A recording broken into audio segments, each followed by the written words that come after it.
Hello friends, good evening. कैसे हैं आप सब? तो आई होप आप लोग बहुत अच्छे होंगे। तो आज मैं आपका स्टार्ट करने वाली हूँ चैप्टर 5 जो कि क्लास 7th का है, जल। और बहुत ही इंपॉर्टेंट चैप्टर है, क्लास स्किप मत कीजिएगा।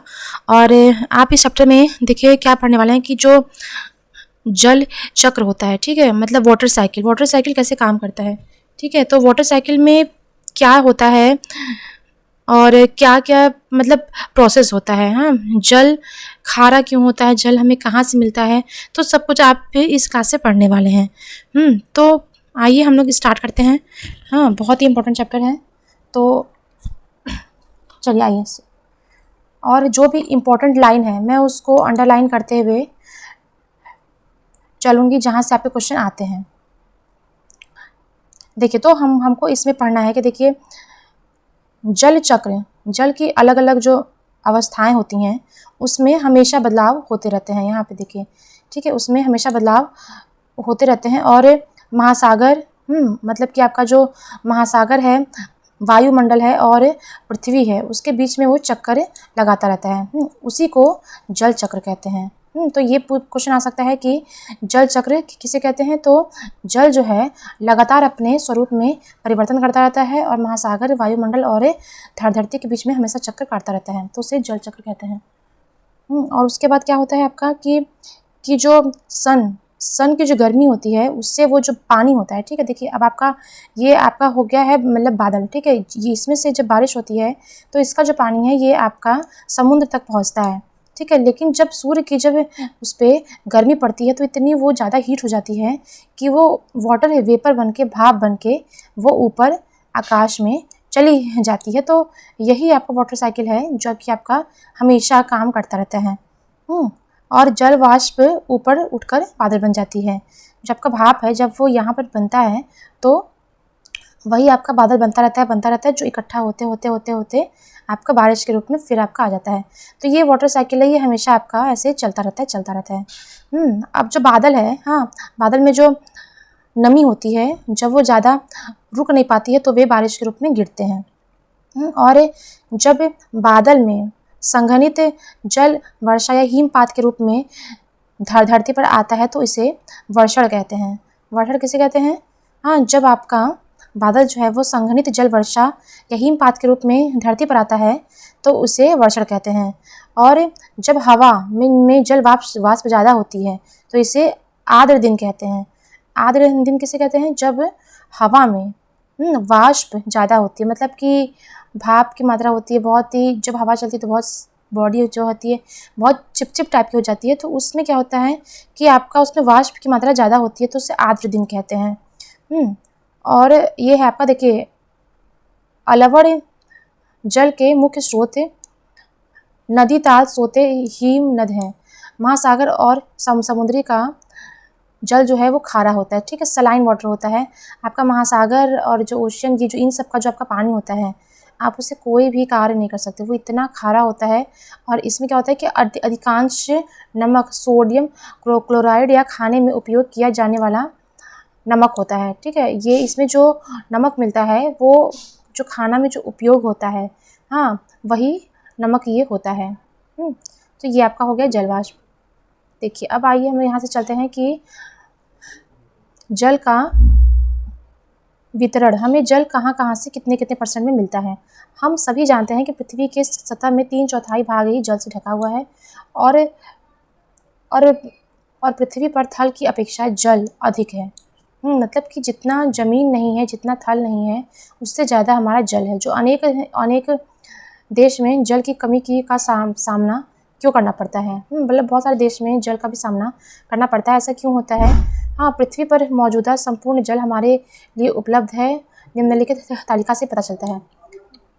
देखिए, जो महासागर होता है वो 97% है, बर्फ छत्रक 2 भूमिगत जल 0.68, झीलों का अलवड़ जल 0.9, स्थलीय समुद्र और नमकीन जलें 0.9, वायुमंडल में 0.19, और जो आपका रिवर होता है उसमें 0.001।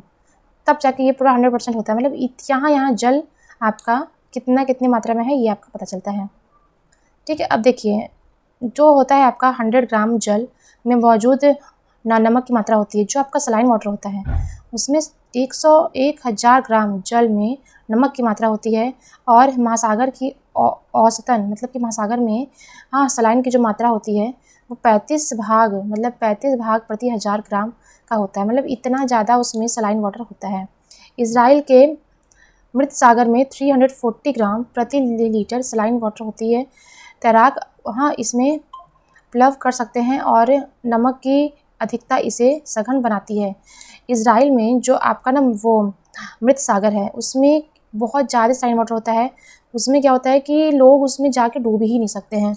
बहुत ज़्यादा सलाइन वाटर होता है। अब देखिए क्रियाकलाप क्या होता है। ये आपका एक एक्सपेरिमेंट है जो कि आपको एक्सपेरिमेंट के माध्यम से समझाया गया है। अब देखिए जीवन के लिए जल जो है वो अत्यधिक महत्वपूर्ण है। प्यासे होने पर केवल जल ही ऐसी चीज़ है जो कि प्यास आपकी बुझा सकती है। ठीक है, तो ये चीज़ है, जल बहुत ही इंपॉर्टेंट सबके लिए, वाटर बहुत ही इंपॉर्टेंट है। अब देखिए महासागर के बारे में देख लेते हैं। समुद्री तट पर नंगे पैर चलने में कुछ जादुई सी अनुभूति होती है। पुलिन पर नम बालू, ठंडी पवन, समुद्री पक्षी, वायु में लवड़ी गंध, लहरों का संगीत, मतलब ये सभी चीज़ होता है जब आप समुद्री तट पे खड़े होते हैं तो आपको ये सब चीज़ों का एहसास होता है कि वहाँ पे तेज़ हवाएं चल रही हैं, बहुत ठंडी ठंडी हवाएं चल रही हैं, तरंगे आती हैं, ज्वार भाटा धारा, मतलब ये सभी चीज़ देखने को मिलता है। ये आपका प्रशांत महासागर का चित्र है। देखिए ये पूछ सकता है कि विश्व जल दिवस कब मनाया जाता है, तो आपका 22 मार्च को विश्व जल दिवस आपका मनाया जाता है। तरंगे क्या होती हैं, समुद्र पर जो एक लहरें मारती हैं, ठीक है, और बाद में पीछे चली जाती हैं, उसे तरंगे कहते हैं। समुद्र तट पर गेंद से खेलते समय जब गेंद जल में गिर जाती है तो क्या होता है, यह बहुत ही मनोरंजन दृश्य होता है। तो यही आपका देखिए तूफान होता है। तूफान में तेज वायु चलने से विशाल तरंगे उत्पन्न होती हैं। इसके कारण अत्यधिक विनाश भी हो सकता है। भूकंप, ज्वालामुखी उद्गार, जल के नीचे भूस्खलन मतलब कि भूकंप, महासागरीय जल अत्यधिक विस्थापित होता है। इसके परिणाम स्वरूप 15 लीटर तक की ऊंचाई वाली विशाल ज्वारीय भाटा उठ सकती है, उसे सुनामी कहते हैं। ठीक है, तो यही होता है तूफान, इतना ऊंचा अगर तूफान आए तो फिर उससे सुनामी भी आ सकती है। अब तक का सबसे विशाल सुनामी 150 लीटर मापा गया है। वे तरंगे 700 किलोमीटर प्रति घंटे से अत्यधिक गति से चलती थी। जो आपका 2004 में जो सुनामी आया था वो अब तक का सबसे विनाशकाल सबसे बड़ा सुनामी था। उससे बड़ा सुनामी अभी तक नहीं आया है। देखिए उसी सुनामी के बारे में यहाँ पे लिखा हुआ है कि पृथ्वी पर तांडव उसने कैसे किया था, मतलब बहुत ज़्यादा नुकसान हुआ था। बहुत ज़्यादा क्षेत्रों में सुनामी आई थी, तो आप इसे पढ़ सकते हैं। ये देखिए आपके सामने है, ये देखिए कितना नुकसान हुआ था। सबसे ज़्यादा आपका साउथ के जो पार्ट है वहाँ पे बहुत नुकसान हुआ था। देखिए ज्वार भाटा से भी क्वेश्चन आता है। दिन में 2 बार नियम से महासागर जल का उठना और गिरना ज्वार भाटा कहलाता है। ठीक है, जब आपका नियम से वो उठता है गिरता है तो उसे ज्वार भाटा कहते हैं। लेकिन अगर ये सर्वाधिक ऊंचाई तक उठकर जल तट के बड़े हिस्से तक डुबोता है तो इसे ज्वार कहते हैं। ठीक है, उसे ज्वार भाटा कहते हैं, इसे ज्वार कहते हैं। और जल अपने निम्नतम मतलब कि मिनिमम स्टेज तक आता है और उसे भाटा कहते हैं। तो ये होता है ज्वार भाटा इसे कहते हैं। अब देखिए ज्वार भाटा कैसे आता है। ठीक है, सूर्य और चंद्रमा के शक्तिशाली गुरुत्वाकर्षण बल के कारण पृथ्वी की सतह पर ज्वार भाटा आते हैं। जब पृथ्वी का जल चंद्रमा के निकट होता है और उस समय चंद्रमा के गुरुत्वाकर्षण बल से जल अभिकर्षित होता है तो इसके कारण उच्च ज्वार भाटा आते हैं। पूर्णिमा और अमावस्या के दिन सूर्य और चंद्रमा और पृथ्वी तीनों एक सीध में होते हैं और इस समय सबसे ऊंचे ज्वार भाटा उठते हैं। ठीक है, देखिए जब अमावस्या और पूर्णिमा आती है, जब ये तीनों एक पोजीशन पे आते हैं तो सबसे ज़्यादा ज्वार भाटा होता है।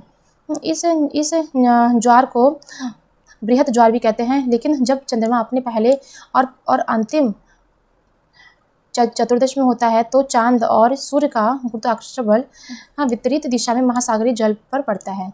ठीक है, तो यही है आपका ज्वार भाटा कैसे आता है। ये देखिए जब इस पोजीशन पे होता है सूर्य और पृथ्वी चंद्रमा तो आपका लघु ज्वार भाटा आता है। और जब इस पोजीशन पे होता है, ठीक है, आपका एकदम सीध की पोजीशन पे, चाहे चंद्रमा बीच में हो चाहे चंद्रमा पीछे हो, तो आपका बृहद ज्वार भाटा आता है, मतलब बहुत ही ज़्यादा आपका ज्वार भाटा आता है।